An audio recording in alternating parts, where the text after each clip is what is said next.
General, you've been a NATO Supreme Allied Commander, and I assume that as NATO Commander that you discussed the issue with other military leaders of our allies. Is that correct? Yes, sir, I have. Did you, or did they tell you, those allies who allow open service of gay and lesbian men and women, did they tell you that they had unit cohesion or morale problems? Yes, sir, they did. And if you don't beg the indulgence, sure. Most of this committee knows that current militaries are a product of years of development. They reflect societies that they're theoretically paid to protect. The European militaries today are a product of the collapse of the Soviet Union. Nations like Belgium, Luxembourg, the Dutch, etc., firmly believed there was no longer a need for an active combat capability in the militaries. As a result, they declared a peace dividend and made a conscious effort to socialize their military. That included the unionization of the militaries.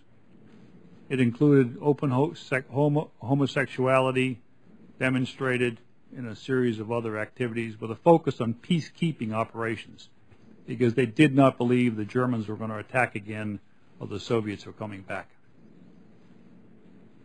That led to a force that was ill-equipped to go to war. The case in point that I'm referring to is when the Dutch were required to defend Srebrenica against the Serbs. The battalion was under strength, poorly led, and the Serbs came into town, handcuffed the soldiers to the telephone poles, marched the Muslims off, and executed them. That was the largest massacre in Europe since World War II. Did the Dutch leaders tell you it was because there were gay soldiers there? It was a combination. But did they tell you that? That's my question. They did. They included that as part of the problem. That there were gay soldiers among the Dutch. The combination was the liberalization of the military, a net effect of basically social engineering. You said that no special accommodation should be made for any member of the military. Sure. Are members who are straight, who are heterosexual, allowed in our military to say that they are straight and heterosexual? Are they allowed to say that without being discharged? Are they allowed to declare the sexuality? Yeah, they're allowed to say that, hey, I'm straight, I'm heterosexual. Can you say that? Without being discharged? There's no prohibition to my knowledge. Is that special accommodation to them? I wouldn't consider a special accommodation. Why would it be a special accommodation then to someone who's gay to say, hey, I'm gay? Why do you call that special? You don't call it special for someone who's heterosexual or straight. Why do you believe that's a special accommodation to somebody who is gay? I think the issue, Senator, that we're talking about really hasn't a lot to do with the individuals.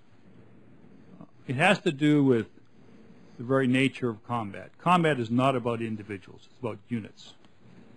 We're talking about a group of people who declare openly sexual attraction to a particular segment of the population and insist and continue to live in the intimate proximity with them. But that, by law, you allow that for heterosexuals. You don't have any problem with that. Don't have a problem with that. You don't have a problem with men and women serving together even though they say that they're attracted to each other. That's correct. That's not a special accommodation. No. Okay. But it is special to allow. It is because it identifies a group as a special group of people who, by law, make them ineligible for further service.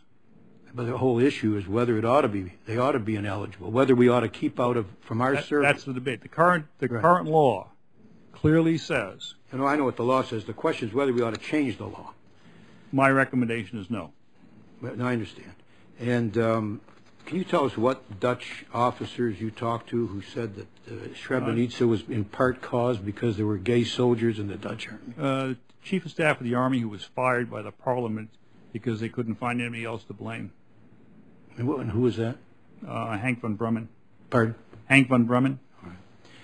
All right.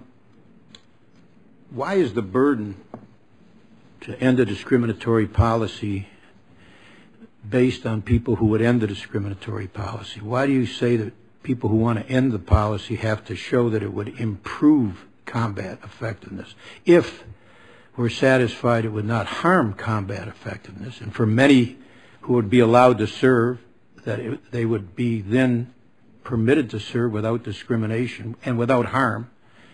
Why is that not good enough for you? Because the force that we have today is probably the finest fighting force in the world.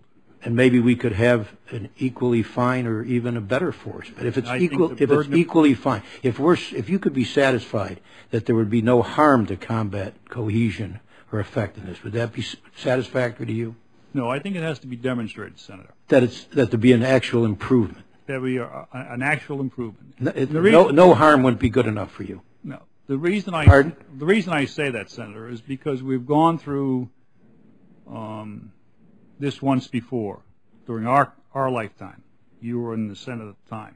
It was called the Great Society, when it was deemed that we could bring into the military Category 4s and 5s and help the military out and make it part of a social experiment.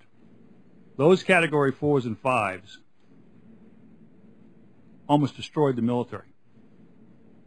I don't know what that has to do with this issue. Well, it has to do with the issue of